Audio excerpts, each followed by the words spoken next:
Master Dinanath Mangeshkar स्मृती प्रतिष्ठानच्या वतीने देण्यात येणारा प्रतिष्ठेचा लता मंगेशकर पुरस्कार ज्येष्ठ अभिनेते अमिताभ बच्चन यांना प्रदान करण्यात आला।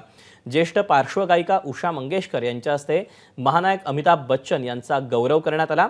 संगीत क्षेत्रातील प्रदीर्घ सेवेसाठी संगीतकार AR रहमान यांना मास्टर दीनानाथ मंगेशकर पुरस्काराने गौरवण्यात आले।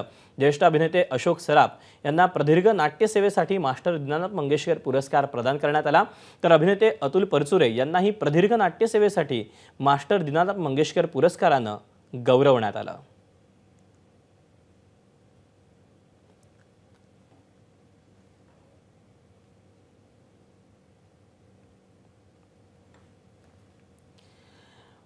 मास्टर मंगेशकर पुरस्कार सोहळ्याचं मुंबईतील विलेपार्लेमध्ये वितरण पार पडलं। ज्येष्ठ अभिनेते अमिताभ बच्चन यांना लता दीनानाथ मंगेशकर पुरस्कार प्रदान करण्यात आला।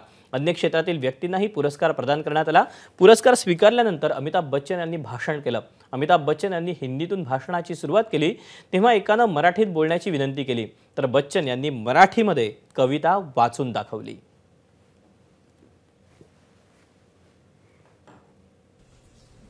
ये जो शब्द है इसको एक शीर्षक भी दिया हुआ है और शीर्षक है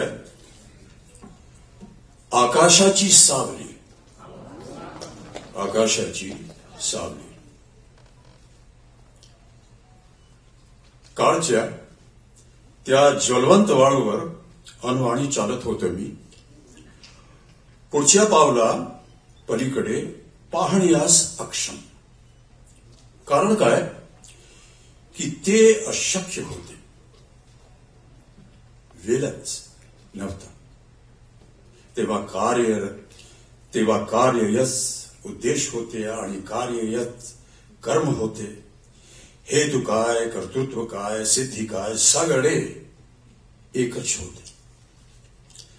अशा प्रकारे आयुष्य जात असताना त्या रणरणत्या उन्हात आकाशाची एक सावली मला लाभली। त्या आकाशाचे नाव लता मंगेशकर।